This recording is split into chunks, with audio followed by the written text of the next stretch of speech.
I'd like to welcome everyone here to umusic.ca. We've got two members at AFI. Would you guys like to introduce yourselves? I'm Davey Havok. I'm Jade. Now I want to talk about the new album, Sing the Sorrow. How long were you in the studio for this? We were in for 5 months.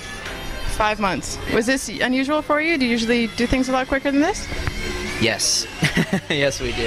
It's the longest we've ever spent. As long as we've spent writing, as long as we've spent recording, the whole process was a lot longer than we've ever taken before.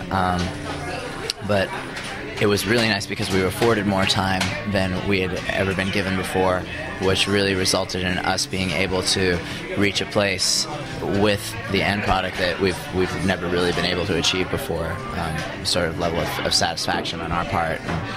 So you brought in Butch Vig and Jerry Finn. How was it working with them, and why did you bring them in? Because you guys are usually like a do-it-yourself type band, usually produce everything yourself, so why bring in the new guy? Yeah, as you said, we were used to producing our records ourselves. For the most part, all of our records up until this point have been produced on our own. But we really were interested in having that sort of outside creative input. When you're so close to a project, it's nice to have an outsider whose opinion you respect come in and to enhance what you're doing. We, however, were very particular in who we wanted to be that outsider. We wanted someone who we respected. And Butch Vig and Jerry Finn were two of those people. It's very obvious as to why their skills and their expertise and their history really speaks for them. So it was really a great experience working with Jerry and Butch. It was great. There actually was a producer on Art of Drowning. It just didn't really end up being a very good experience. So we were kind of reticent, I think, but the fact that, these guys are the two in the top echelon of producers out there, so really we just figured everything on this album is different. We wanted to do everything to the best of our ability, and I think this was just another aspect of that. I just want to ask you guys, do you guys prefer recording in the studio, or do you prefer playing live? And why? I definitely prefer playing live. It's really nice to get the end result of the recording, but I love to perform. It's one of the greatest things in the world to be able to play a different city every night, and to go out there and have the crowd singing along. Yeah, that's it. Really, recording live isn't necessarily something that you look forward to doing. What you look forward to doing is getting your music on tape, thereby enabling you to go out and play it. So recording is more work, and playing is the enjoyment of being in a band. I want to talk to you about your fans, you in particular, Davey, because you actually have a website called the Church of Havok. And I'm just going to read a quote from this. There is only one truth, Havok's truth. We shall all be straight edge. We shall all be vegans. Our whole life is a dark room, one big dark room. And beyond and to all time we stand. We are wakeful, wry, and watchful. We're awaiting. We are the ones who have a fire inside. We are the only ones we can recognize. Through our bleeding, we are one. Everything Davey Havok has ever written needs to be taken seriously and literally.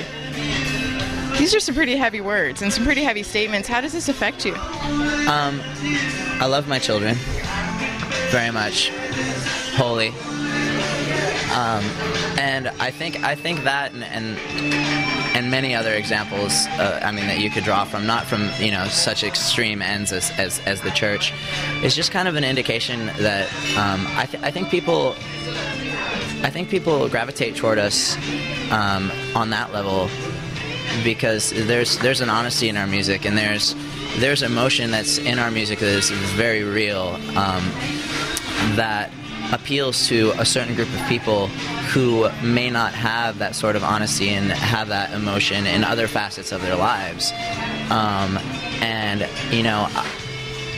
think that if people can find that sort of comfort in us, I think it's really, really a wonderful thing. And for me, my words that I write are just my feelings. It is myself, and I really couldn't do anything other than what I do. And in expressing who I am and having people appreciate that, I really find it just, an amazing satisfaction isn't even in the word. It's just so is so surreal and wonderful that people can appreciate what we do to that level. It's cool. Do you think that will ever go away? Like that feeling of like awe and appreciation for your fans? Do you think you'll ever get used to it? I don't think so. It hasn't over the years. It always strikes me. It touches me very deeply. Like I just the other night, I mean, I had a few kids who came up to me and explained to me that, you know, somehow our songs and my words have saved their lives, and that they wouldn't be here today if it wasn't for us. And